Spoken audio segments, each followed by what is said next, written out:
Olá pessoal, bem-vindos a mais um vídeo do nosso canal. Ontem nós falamos bastante sobre atividade física, compartilhamos as nossas experiências. Parabéns aí às meninas que conseguiram seguir o desafio. Você que ficou na preguiça, lembre-se, o seu único empecilho é você mesmo. Então, ninguém pode fazer isso por você. Então, não dê desculpas, arrume soluções, tá bom? E vamos junto, a gente vai se ajudando. Mas ontem, para quem assistiu o vídeo, vocês vão lembrar do versículo que eu falei lá no começo do vídeo, né? Provérbios 11, versículo 22, se eu não me engano, que fala que... Deixa eu achar aqui, ó. Provérbios 11, tá até marcado, 22. A beleza da mulher sem juízo é como uma joia de ouro no focinho de um porco. Ou seja, gente, vale do quê? De nada. Então, é muito mais importante que cuidar do corpo, cuidar da aparência, cuidar dos cabelos, é cuidar do seu interior, né? Porque não adianta nada cuidar da capa, sendo que o interior só flui coisas ruins, coisas que não agradam a Deus. E são as coisas que realmente interessam para Deus, porque Ele conhece a intenção do nosso coração. Então, o externo, né, engana os homens, mas não engana a Deus. Então, uma coisa completa a outra. Se você se cuida do seu interior, se você alimenta a sua vida, a sua mente, a sua vida espiritual com coisas que agradam a Deus, automaticamente você vai entender que se cuidar é importante. E vai se cuidar pelos motivos corretos. Lembra que a mulher cristã, ela tem um padrão de comportamento, sim, e não foi moldado pelo mundo, quer você queira ou não. Então, se você é cristã, se você se diz cristã, você deve, assim como eu e como várias mulheres aí, buscar se comportar de acordo com aquilo que o Senhor recomenda. Ah, mas eu não concordo. Como eu falei, né, você pode até não concordar comigo em muita coisa, mas não discorde da Bíblia, tá bom? E hoje eu quero falar um pouquinho sobre devocional. Nossa, meio sério agora, né? Nós vamos falar sobre devocional, porque nessa caminhada de santificação, nessa caminhada de crescimento espiritual, né, a gente precisa ter um momento, tem que ter um momento. E não tem um momento porque eu tô falando pra você ter, você tem que sentir necessidade. Então vamos lá, eu sou cristã, desde que eu nasci, né, sou nascida e criada na igreja, como a gente costuma dizer. Mas o que aconteceu comigo durante essa pandemia foi algo que em 31 anos de existência nunca tinha acontecido, né? No momento que eu me vi ali, eu sempre fui uma pessoa muito ativa na igreja, então sempre trabalhei com os departamentos, trabalhei com jovem, com adolescente, enfim, sempre fui muito ativa na igreja. E esse envolvimento com a igreja, com as funções na igreja, meio que me fizeram assim. E o fato, por exemplo, de ser aluno nascido de escola dominical a vida inteira, sabe, me deu uma certa base ali, e eu, de forma inconsciente, me senti assim, preparada para as coisas espiritualmente falando. Só que veio a pandemia. Com a pandemia,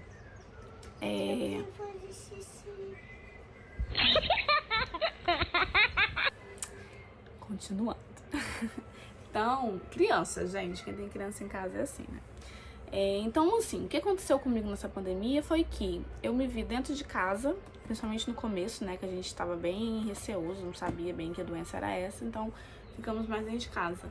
E aí eu parei e falei bem assim, gente, eu não tô no departamento X, Y, eu não tô indo pra igreja, eu não tô fazendo a obra do Senhor. E aí eu falei bem assim, caramba, tiraram essas coisas de mim e sobrou o quê? Sobrou pouco, parece que o que eu tô fazendo fora essas coisas na igreja é pouco. E aí eu comecei a me despertar e querer buscar de Deus. Falei, Senhor, agora é eu e o Senhor. E, gente, depois de 31 anos de vida, eu fui começar a ter uma certa consistência e constância na leitura da Bíblia. E, gente, tem sido transformador. Eu digo que nada melhor do que você aprender direto da fonte. Não tem nada melhor do que você ler um versículo e ser confrontado e ser consolado. É coisa mais maravilhosa do mundo. É muito bom você ir à igreja, você ouvir o seu pastor, ou pela internet, às vezes ouvir uma mensagem de uma pessoa que você admira, uma pessoa, né, que tem conhecimento. É fantástico, mas nada como você ler a Bíblia e você entender e o Espírito Santo esclarecer as coisas. E aí eu comecei nesse processo de fazer os devocionais. Mas quer você faz devocional todos os dias? Gente, infelizmente não. Mas eu tô melhorando muito em relação a isso. E a minha caminhada tem sido uma caminhada crescente e constante. Mesmo que os passos sejam devagar, são passos avante, não são passos atrás, né? Então, assim, enquanto a gente estiver nessa terra, a gente vai passar pelo processo de santificação. Não existe processo de santificação, não existe processo de melhora se a gente não conhece o nosso Deus, se a gente não procura conversar com Ele, né? E isso deve ser crescente. O que eu percebo é que às vezes a gente fica acomodada, né? A gente coloca desculpa de que não tem tempo, de que trabalha muito, de que os filhos, né, atrapalham. Mas será que a gente está colocando as prioridades nos lugares certos? Né? Então, assim, e aí eu queria falar um versículo pra vocês que vocês vão entender nada. Tipo assim, Michael, esse versículo normalmente não é usado nessa ocasião, não, mas eu vou falar porque hoje de manhã, antes de gravar esse vídeo, o Senhor falou no meu coração com esse versículo. Olha o cachorro, gente. Agora é o cachorro. Agora é o cachorro. Pera aí. Voltei. Tomara que nada mais nos incomode. Então, eu vou citar o versículo para vocês, vamos ver se vocês entendem, hein? Tá lá em Romanos 10, versículo 13, 11, 13 pra frente. Vou ler só uns pedacinhos para vocês entenderem. Todos os que pedirem ajuda ao Senhor serão salvos. Mas como é que as pessoas irão pedir se não crerem nele? Como que as pessoas irão pedir se não crerem nele? E como poderão crer se não ouvirem a mensagem? Como ouvirão se não há quem pregue, em outras versões? E aí isso veio na minha cabeça e falei bem assim, gente, como ouvirão, como crerão, como poderão crer se não há quem pregue? E a gente usa esse versículo para falar de missões, enfim. E eu pensei assim, muitas das vezes nós passamos por situações difíceis. Que é assim, gente, a gente tem fé em Deus, né? A gente crê em Deus quando tá tudo certo.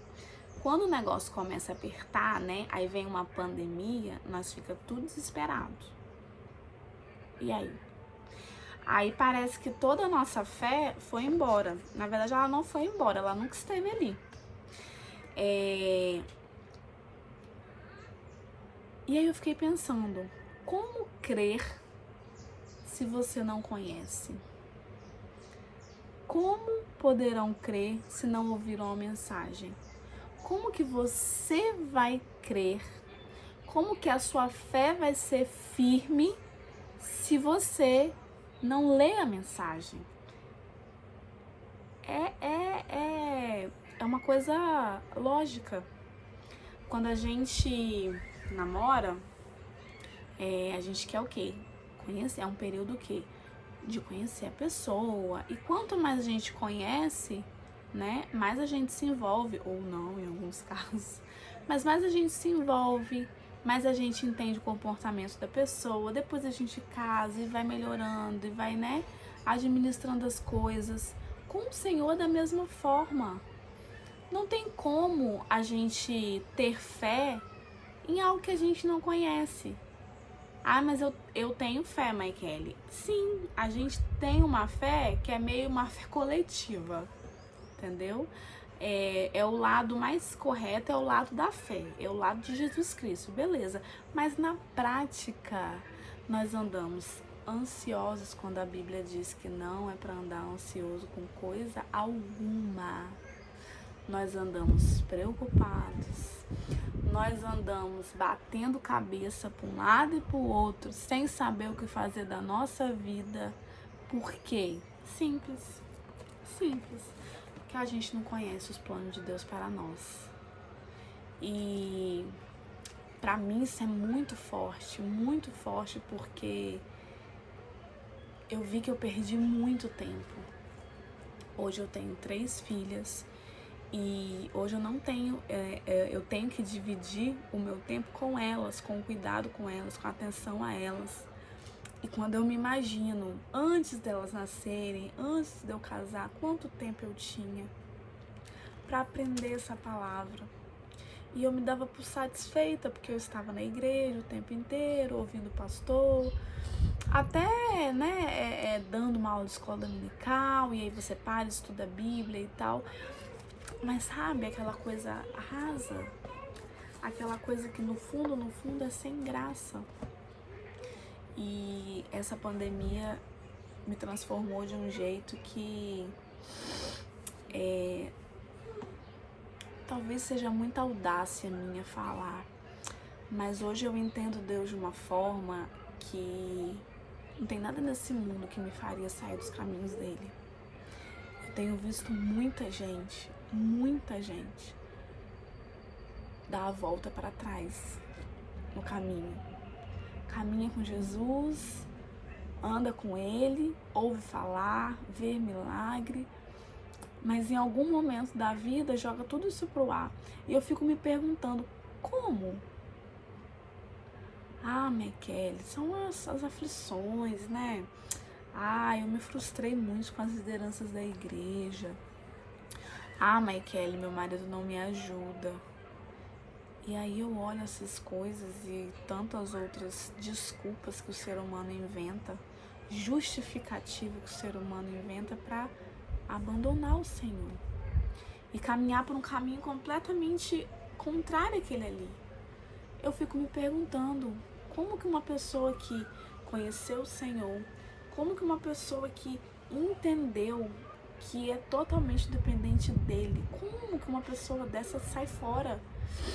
Eu sei que nós passamos por muitos momentos difíceis. Eu mesmo, há um pouco mais de um ano, passei por um problema de saúde com a minha filha. Eu estava grávida, pra quem não sabe, eu estava grávida. Minha filha nasceu prematura.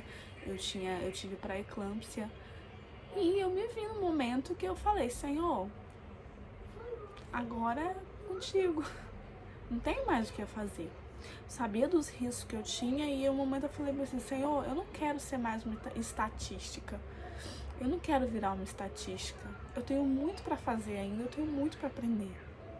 Mas que seja feita a tua vontade. Naquele momento eu entendi perfeitamente que a vontade de Deus seria a melhor. Mas eu só tive essa certeza porque eu conheço meu Deus. Porque minha fé tá firmada nele. Não tá firmada em coisas que eu vi, em coisas que eu ouvi dizer. Está firmada nas coisas que ele mesmo me diz, que eu aprendi diretamente com ele. Então, eu quero muito que você entenda. Devocional não é modinha. Devocional não é... Tirar um momento com Deus é muito importante. Os nossos filhos estão crescendo, os nossos filhos estão nos observando. O que eles têm visto? Eles têm visto mães que dobram os joelhos para orar? Eles têm visto mães que manuseiam essa palavra todos os dias, ou na maioria dos dias? O que os nossos filhos estão vendo? Porque nós vamos levar ele para a igreja, nós vamos levá-los para a escola dominical, eles vão entrar no grupo de jovens, de adolescentes, mas nada como o nosso exemplo vai causar mais impacto na vida deles. Então, é por você, é pelos nossos filhos, é pela nossa família. Você que é solteira, que ainda não formou a sua família, comece hoje. Comece hoje a se preparar, porque o caminho é duro.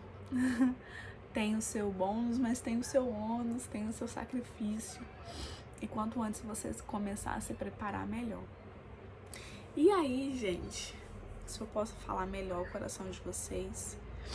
E eu queria mostrar pra vocês como que eu faço o meu devocional. Então, assim, eu tenho algumas bíblias, eu gosto muito dessa aqui, que é de aplicação pessoal para adolescente.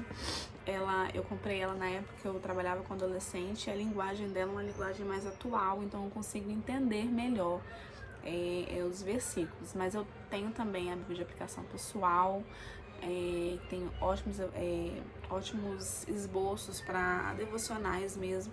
Mas Kelly, por onde eu começo a ler a Bíblia? Eu sinceramente eu não saberia te dizer. Às vezes eu pego um livro, por exemplo, eu vou indicar para vocês, mulheres, leiam o livro de Esther. Eu li o livro de Esther e o desafio desse vídeo que vai acontecer depois desse vídeo tem relação com o livro de Esther. Eu comecei a ler, tipo assim, eu lia um capítulo por dia, era o máximo que eu conseguia ler. E dali eu não aceitava ler aquele capítulo e sair dali sem aprender alguma coisa. E, gente, é fantástico, porque a gente aprende. A gente aprende com a genealogia, que é a coisa que você acha assim, nossa, dá pra aprender alguma coisa ali? Dá. Mas esse é assunto pra outra hora. Então, tô sentada aqui na minha cama. Então, comecem. Você pode começar também por assunto, por exemplo. Eu queria estudar um pouquinho sobre ansiedade.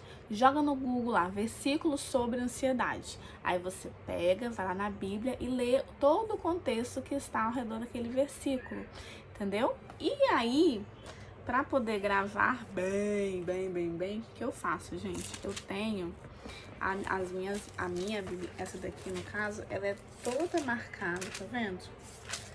Tem mais coisa aqui. Eu comecei a marcar ela aqui em cima com esses post-it, e aqui tem os assuntos, né? Eu marco os assuntos aqui. Esse daqui, por exemplo, os 2 caminhos, Jesus e o cego de nascença. Eu quero muito falar com vocês sobre isso depois. Jesus e o cego de nascença. Então, toda marcadinha a Bíblia. Só que esse espaço da Bíblia não é suficiente pra gente anotar os nossos comentários, né? Porque nós comentamos a Bíblia, tá? Não somos dessas. Então, eu tenho um caderninho comum, gente, caderninho, que eu vou fazendo as anotações, anoto a data, anoto o texto e faço as minhas anotações. Gente, muitos marca-textos. Esses aqui, pra quem não conhece, é marca-texto em gel. Ele não mancha a folha, né? Que o marca-texto comum, ele mancha o outro lado da folha. Canetas e lápis. Aqui eu só tenho um de cada, só pra mostrar pra vocês, mas eu tenho vários. Rosa, verde, azul, adoro. E os post-it, esses aqui são um pouquinho maior. Às vezes eu prego eles na Bíblia, tá bom? E às vezes eu prego eles no caderno. Enfim, gente, tudo que tiver. Eu gosto dessas coisas, essas coisas me incentivam a estudar, eu gosto muito. Vamos lá, gente, já nem sei mais quantos minutos de vídeo tem, mas eu espero que você esteja aí comigo ainda, firme e forte. Quem tá firme e forte até o final do vídeo, gente, levanta a mãozinha aí nos comentários e me conta. E corre pro grupo agora que eu vou colocar o desafio lá, beleza?